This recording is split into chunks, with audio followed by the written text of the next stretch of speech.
Welcome to the Predictable Revenue Podcast, where sales leaders teach you what's working for them and how you can build it yourself.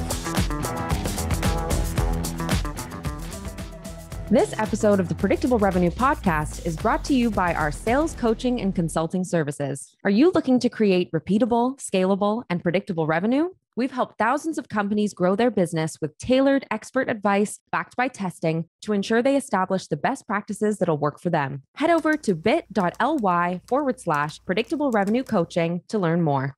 Hi, guys. Welcome back to another episode of the Predictable Revenue Podcast.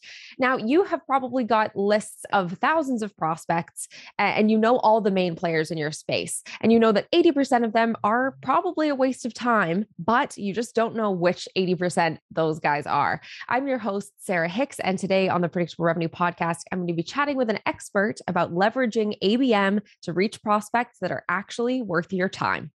He's an industry consultant at SimilarWeb, specializing in e-commerce and marketing tech. He works closely with a variety of commercial operations to help them find, win, and retain more business by utilizing SimilarWeb's marketing intelligence data.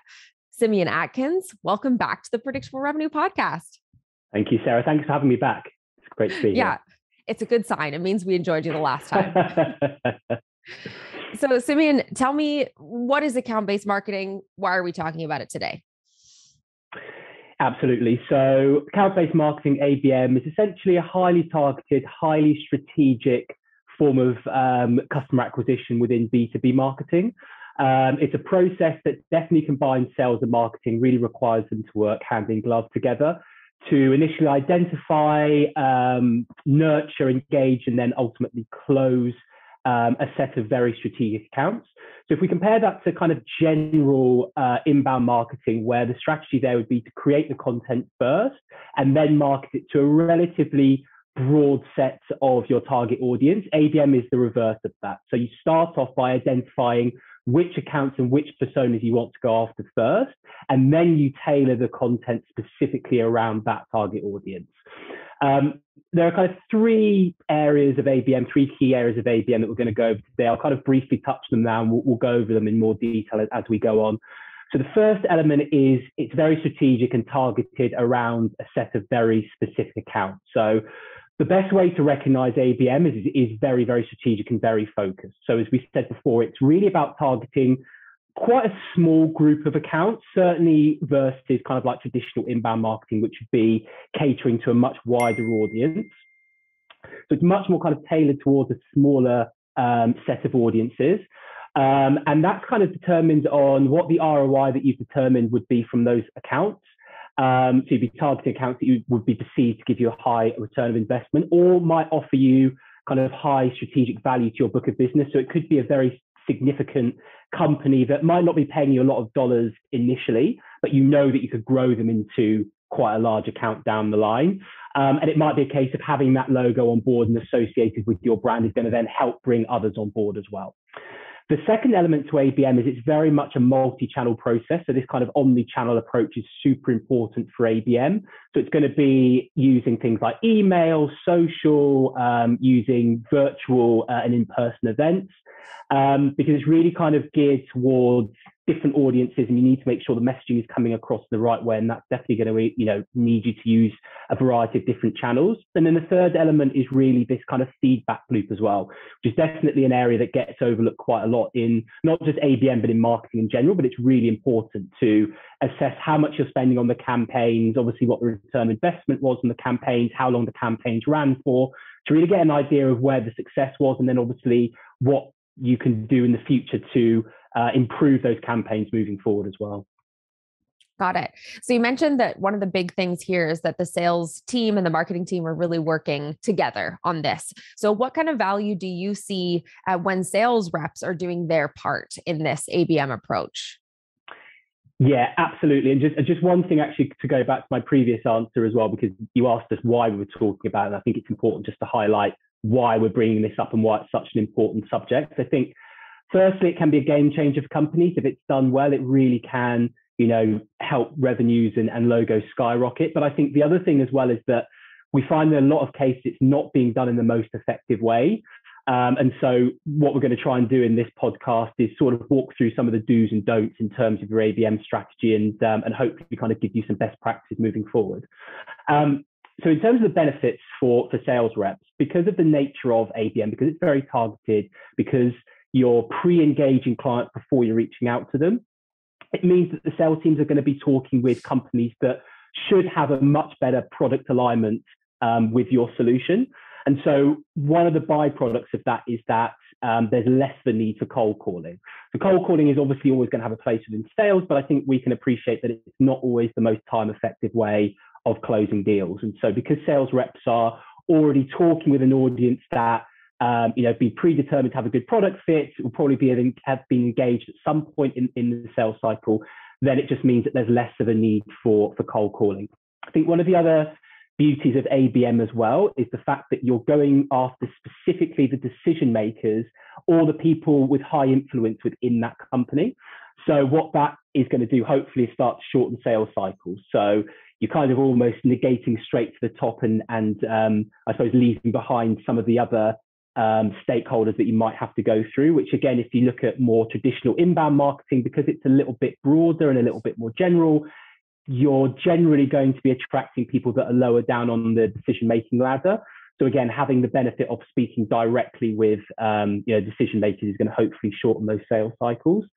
And then you kind of touched on it there as well. I think one of my favorite elements of ABM is it really does require a close alignment between sales and marketing. So ABM cannot be successful unless you have sales and marketing working closely together, whether that's identifying prospects in the first case, whether that's talking about the kind of messaging for the content, whether that's deciding when to actually reach out to the prospects as well. It really does require sales and marketing to be working hand in hand. So if nothing else, if you're looking for a way in your organization to kind of break down the silos between sales and marketing, then ABM is a great thing to do. And obviously that will have multiple benefits moving forward as well.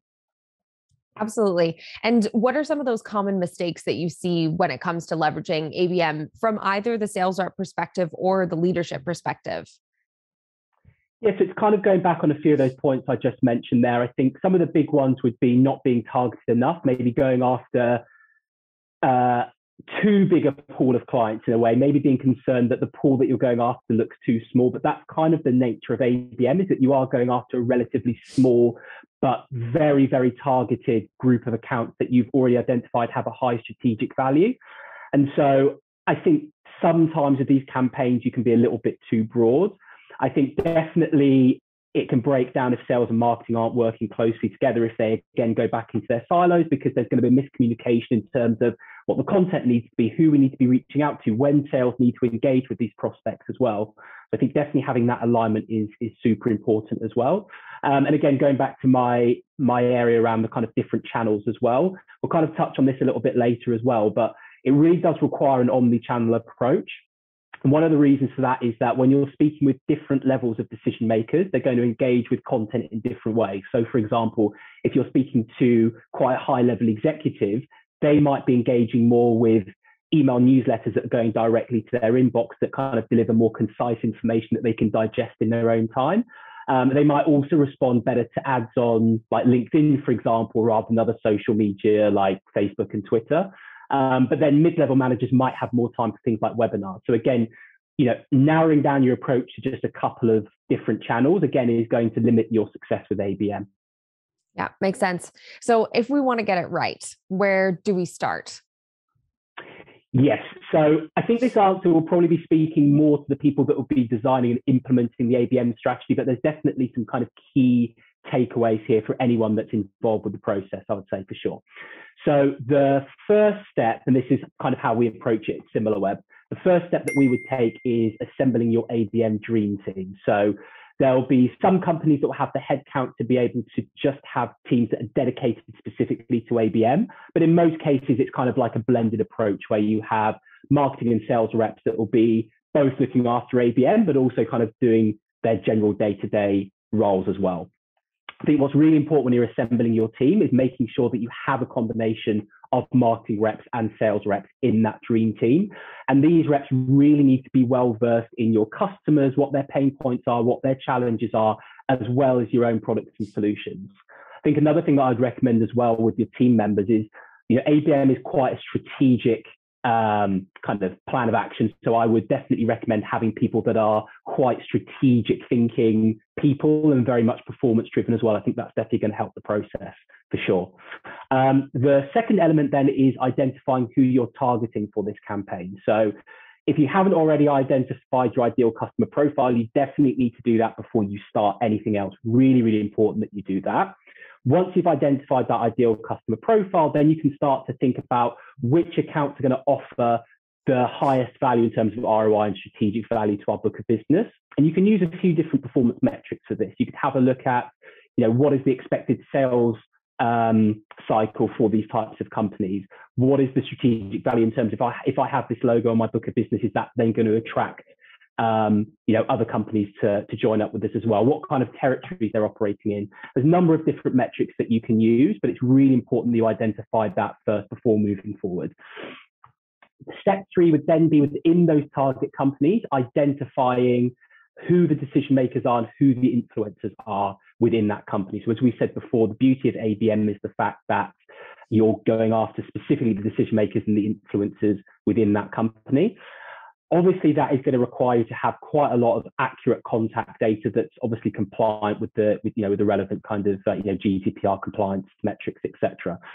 This, and I think the previous point that I made as well about finding those target companies, this is where sales intelligence tools can really help you in terms of finding the right companies and finding the right contacts. So if we take SimilarWeb as an example, which is obviously where I work, in terms of finding the right companies, we have what's called our lead generation tool, which is where you can put in a multitude of different metrics: where the company is based, how much traffic they're getting to the website, what kind of competitors and complementary technologies they're working with, what kind of revenues they're generating. So you can get a really good picture of these companies and then make an educated decision as to whether these are the kind of companies that you want to go after. And then on the contact side as well, we have over 400 million contacts within our database, and that would include phone, email, social profiles, everything that you need to, then reach out and speak with these decision makers. And just a quick point actually on social before we move on. Social is one of these channels that I think really does offer a broad array of information on your clients. And it's, again, something that I find that people overlook quite a lot. They're very focused on getting phone numbers, email addresses, which is completely understandable. And obviously you need that. But I think making sure that you make the most of social, like LinkedIn, is really important, because you get a real treasure trove of information on your clients. What are their pain points? What are they interested in? What kind of news articles they're kind of interacting in? All this kind of stuff is going to be super important in terms of understanding those decision makers. And obviously you can then reach out to them directly on the social platforms, which is super handy as well. Okay, so step 4. So once we've identified the companies and the contacts, the next step then is putting together our content. So we should by now have an idea, as we were saying, of the companies we're going after, the people within the company we're going after. The next step now is creating that content for those different companies and for those different personas. And like I said before, with that omni-channel approach, it might be that depending on who you're reaching out to, certain channels are going to be more effective in delivering that content than others. The most important thing is making sure that this content is super tailored and super relevant to the people that you're reaching out to create maximum engagement with that content. So once you've created the content, we should be ready now to start launching the campaign. And this is the stage, come back to it again, where sales and marketing really need to be super, super aligned. Sales need to be aware that we're ready to start reaching out to prospects. They need to be aware of the content and the messaging behind the campaign. And so again, this is why we can't afford to have marketing and sales working in different silos. They really need to be working closely together throughout the process, but particularly at the point of launch. And then the final step is really, again, this feedback loop. So, taking learnings from the campaign, what went well, what didn't, performance metrics like what was the ROI from the campaign, what was the duration of the campaign. All of these things will help you then determine the success of the campaign, and then obviously bringing it back then to the next campaign. What can you do better in the future moving forward? Great. That's a great step-by-step breakdown. And you mentioned in there that having a great sales intelligence tool is going to make a world of difference. So SimilarWeb being one of those, how does SimilarWeb help with that piece, or those couple of pieces where that's so important?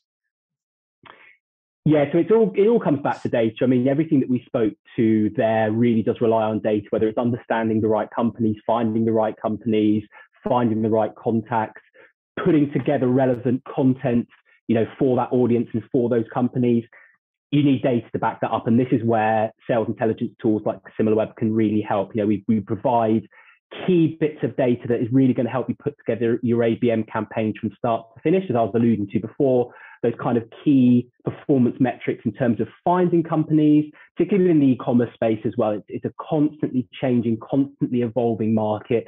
And so, simply going onto Google, for example, and, finding the top 50, e-commerce companies in the US, that list is going to be out of date within a month's time. So you need that data to be constantly refreshed. And that's where obviously tools like SimilarWeb can really help. But I think finding those companies is just one part of it. I think actually being able to reach out with, engaging messages is a big part of that. And that really goes back to our previous podcast around consultative selling, using data to your advantage when it comes to actually reaching out to these companies, using a data-driven consultative approach to take the messaging away from, not just about your products and services, but actually offering them valuable insights into their marketplace, their competitors, what's going on. And then specifically, obviously, how you can help is going to be really, really impactful in terms of increasing your win rate and increasing the amount of deals that you're able to win. So again, sales intelligence tools like SimilarWeb help to bring everything in one place. They've got, we've got a wide variety of different data points that you can utilize. As well as obviously the contacts piece to go on top of that as well. So we're just here to make your life easier, really. Makes sense. Sounds, very helpful. Makes a big difference. Well, any last tips or tricks for the sales reps out there that are maybe thinking about, taking that first step and doing a little bit of ABM? What do you think they should do today? Yeah, so I would definitely do some more research. I mean, hopefully this podcast has been useful, but I would, encourage you to do further research into it. I think ABM is one of these strategies that you really need to do well. I know that sounds obvious, but because it's so strategic and so focused, I think it's definitely worth taking a bit of time before you start an ABM campaign. And again, you'll have marketers that you can work with that will probably be well-versed and well-experienced in these kind of strategies, but it's definitely worth taking some time to really understand and really get comfortable with this concept of ABM. Because like I said at the top of the piece, I think one of the things that sales reps can get a little bit put off by maybe is the fact that the number of companies, again, that you're going after is going to be relatively small or smaller compared to general campaigns where you're going after the masses. But we've gone obviously over the reasons why that is the case. So get yourself familiar with it. I definitely have a chat with the marketing team about it, get well versed about it, and then start thinking about how some of the companies maybe, within your target list that you could start to go after. I'm sure there's probably a couple in there that you think, they need something a bit different to what we're doing at the moment. Maybe this more strategic focused approach is the way to go. So start to have a think about that. Maybe, speak to some other sales reps and see if they've had some experience with it as well. And then, dip your toe in the water, test it out and see how you do. I think, like I said, when I've seen ABM work well, it's just been a game changer for companies. So I would highly recommend trying it out for sure. Yeah, couldn't agree more. Well, thank you so much, Simeon, for coming back and joining us again on the Predictable Revenue Podcast. Pleasure having you as always. If people want to learn more from you, if they want to get in touch with you, where can they do that? Yeah, so feel free to reach out to me on LinkedIn. I think as part of this podcast, we're going to be, we have a dedicated landing page for SimilarWeb around account-based marketing, which will be kind of covering some of the points I've discussed today. And it'll also kind of give you the ability to reach out to us directly if you wanted some more information about SimilarWeb, sales intelligence, obviously how that can support the business as well. So either one of those, feel free to reach out and we'd be happy to help. Perfect. Yeah. We'll pop the link to that landing page in the show notes and in the blog so you guys can find it easy peasy. Well, yeah. Thank you so much for joining us again, Simeon. It was great having you. And thank you to all of you guys for joining us for another episode of the Predictable Revenue Podcast. If you haven't already, please hit that subscribe link on YouTube so that you can be notified each week when we have wonderful guests like Simeon Atkins joining us and sharing tips and tricks on how to be the best you can be in sales development, marketing, all of those things. Thank you so much. We'll catch you again next week.